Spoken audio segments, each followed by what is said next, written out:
डर के आगे जीत है और घर के आगे जीप है। तो इस तरह की बातें सोशल मीडिया पे घूम रही हैं और बहुत सारे लोग काफ़ी सीरियसली ये बात स्टैब्लिश करने की कोशिश कर रहे हैं कि पाकिस्तान में अपराइजिंग इस वजह से नहीं हो पाती क्योंकि जो रजीम है वो बहुत ज़्यादा ऑप्रेसिव है, बहुत ज़्यादा वायलेंट है, specially when the state identify you as a destabilizing entity. तो डेफिनेटली वो आपके खिलाफ एक्शन लेते हैं और वो बहुत बहुत सारे केसेस में शायद वो जस्टिफाइड भी नहीं होता।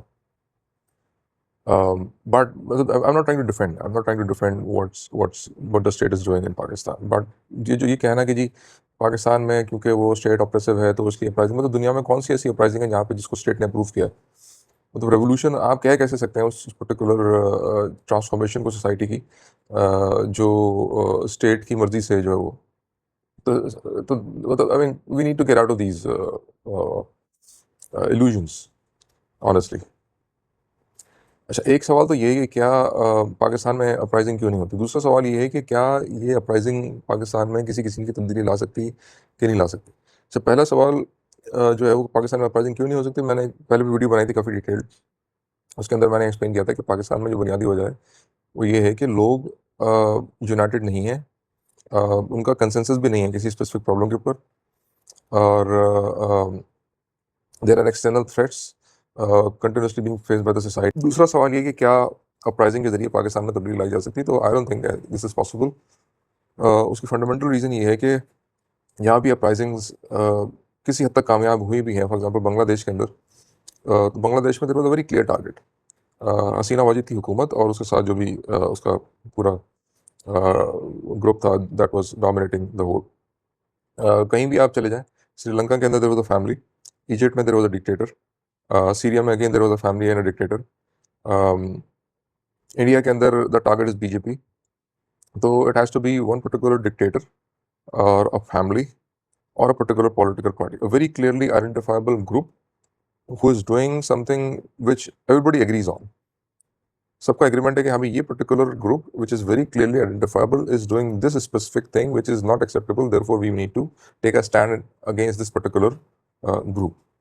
तो जब ये सूरत हाल होती है तो फिर सब्सिक्वेंटली आवाम जो है वो खड़ी होती है और अगर वो इसमें यूनिटी है, पाकिस्तान में यूनिटी भी नहीं है, तो अगर वो यूनिटी है तो अल्टीमेटली आवाम जो है वो फिर they take a stand and subsequently they throw away that particular group of individuals or one particular individual वो जो exploit कर रहा होता है। पाकिस्तान में सिचुएशन वेरी डिफरेंट। पाकिस्तान में इंस्टीट्यूशंस हैं पूरे पूरे, ठीक है, there is no single individual. ठीक है, कभी कभार आपको एक इंडिविजुअल भी नजर आ जाता है prominent, but that individual is 100% not part of the problem. Part of the problem yes, but not the sole fundamental cause of the problem. वो इंडिविजुअल जाएगा, कोई दूसरा आ जाएगा उसी जगह पर, right? And this is going on since so many different decades. Individual के चले जाने से मसाइल पाकिस्तान में ठीक नहीं होते, वो दोबारा से रीसर्फेस करते हैं किसी दूसरी फॉर्म के अंदर।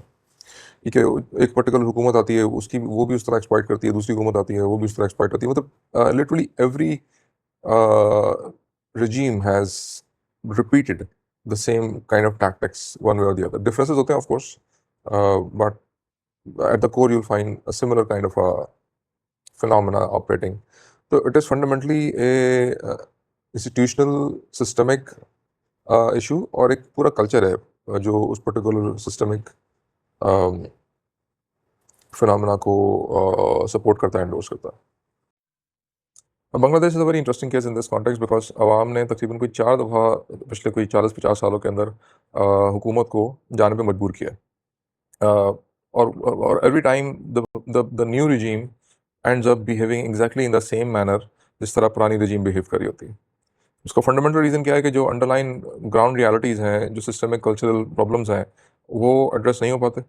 आप सुपरफिशियली एक टॉप जो रजीम है होती ऑन द टॉप जो लोग बैठे हुए हैं उनको आप हटाते हैं और आप समझते हैं कि तब्दीली आ गई। बट तब्दीली इस तरह तरीके से अगर आई होती तो फिर वही साइकिल चौथी चौथी दफ़ा रिपीट ना हुई होती बांग्लादेश के अंदर। तो Bangladesh is a very good case study. तो अल्टीमेटली फिर आपको जो कल्चरल और सिस्टमिक लेवल के ऊपर जाके काम करने की ज़रूरत पड़ती है। उसका तरीका क्या है? उसका तरीका ये है कि आपने एजुकेट करना है लोगों को, आपने उनकी तरबियत तरबियत करनी है, नई जनरेशन की मेंटोरिंग करनी है। और मतलब that is the only way. अगर लेट्स सपोज तरबियत से और प्रीचिंग से, लोगों को गाइड करने से, मतलब इफ यू नॉट फीलिंग दम रिसेप्टेबल, तो मतलब ये बिल्कुल पॉसिबल है। हिस्टोरिकली ऐसा कई दफ़ा हुआ है तारीख में कि सिखाने वाला कोई आता है, लेकिन आवाम सीखने के लिए तैयार नहीं होती। अ, तो फिर अल्टीमेटली सोसाइटी कोलैप्स करती है। But I think situation is not that worse. लोग सुनते हैं बात को, कुछ सुनते हैं, कुछ नहीं भी सुनते हैं, but there is a group in Pakistan जो बिल्कुल भी सुनने के लिए तैयार नहीं है, अनफॉर्चुनेटली, यंगर जनरेशन के अंदर। तो वो समझते हैं कि there is just one particular solution to one particular problem.